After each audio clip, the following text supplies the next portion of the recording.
director of the film, it was important to me to get a real sense of the world that the little witch lives in. I wanted to musically capture the way she experiences nature and the animals and her sense of awe. It's a very finely crafted film, so I ask that the music feels textured, transparent, rich, and emotionally warm.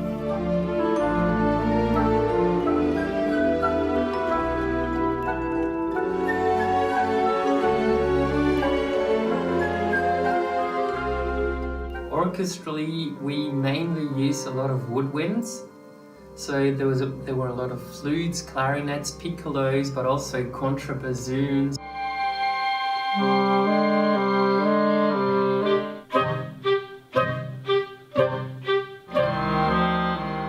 The core of the little witch and of that witch world was more that wind blowing.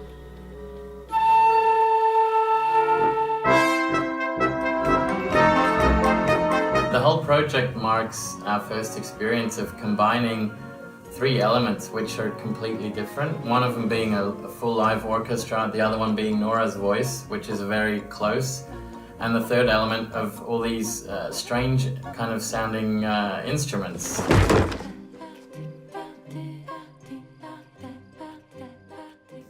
What we wanted to do with the voice that we got throughout the whole movie, which was kind of like her inner voice that of her travel to who she becomes as the little witch who becomes like her own little witch, was to have something that felt really close and intimate but still feel kind of open and like dreamy enough so that you could go along with it and feel who she becomes. Tack, tick, tack, tick, timpata, tippa, tippa, tippa, tippa, tippa, tippa, tippa, tippa, tippa,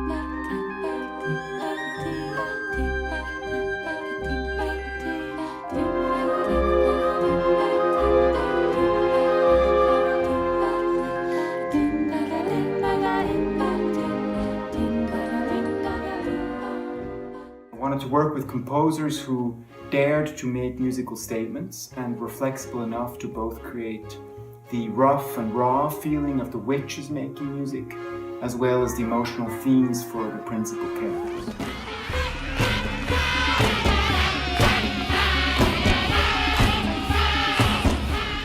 We made the Walpurgistanz, for instance, where all those voices come together and they're singing these crazy things in the background, and it's basically always Nora's voice, but in a different character. The whole process with the witch voices was really fun because basically we got sheets of what the witches looked like, what kind of hair they had and like long noses, and so they were like coaching me like an actor, basically telling me who I was, and I got it like, I felt like I was getting into character of like I was standing here trying to act like the witch that it was to produce these sounds that we then put together.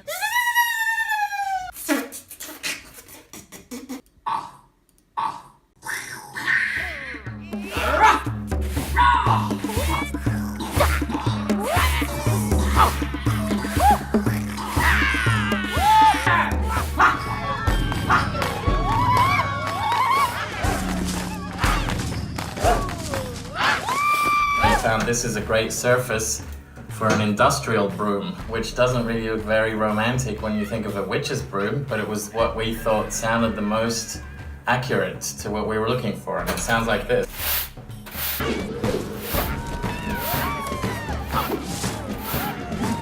There were stories of a kitchen making music by itself. I mean, that's a paradise for a composer like us to actually create a music based upon a simple script.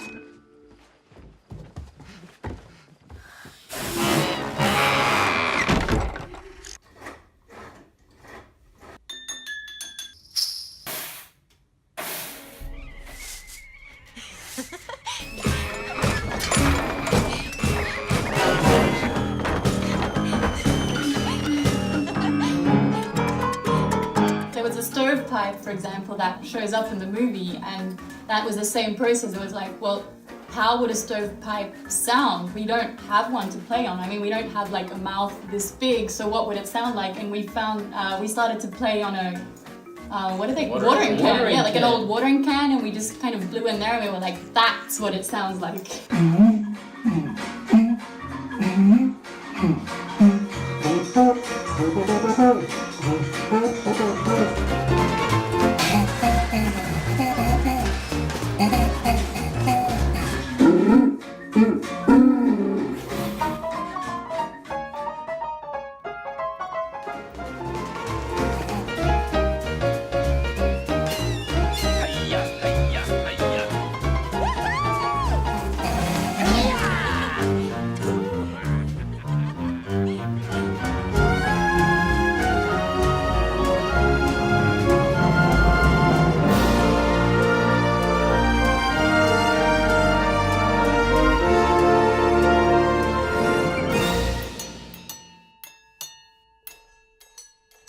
We played a lot of percussive instruments ourselves.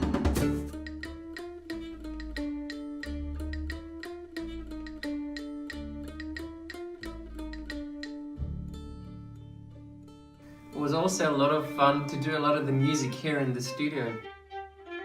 Noch eine Minute.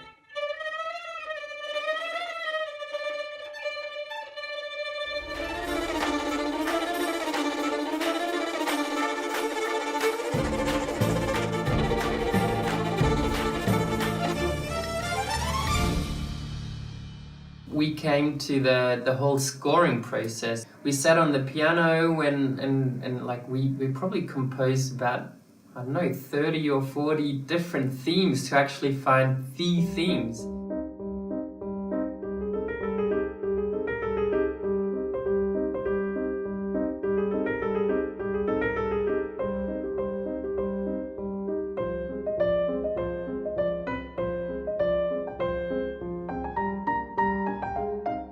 We found the sad theme.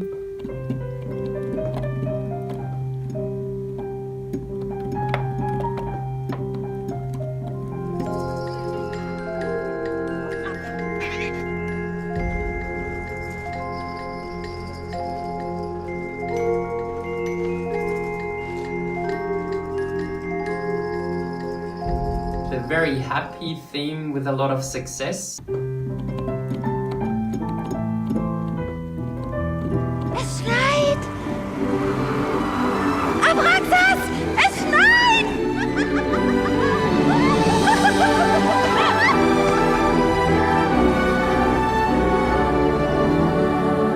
We recorded 72 cues, a total amount of about 70 minutes of music, and that with a 70-piece orchestra.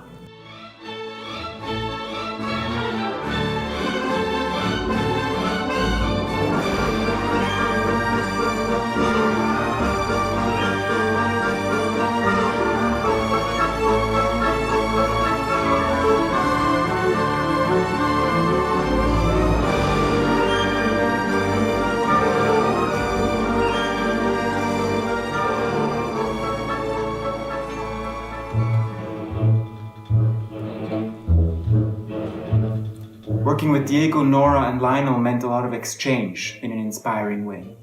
And I think the result has become a really marvelous part of the final film.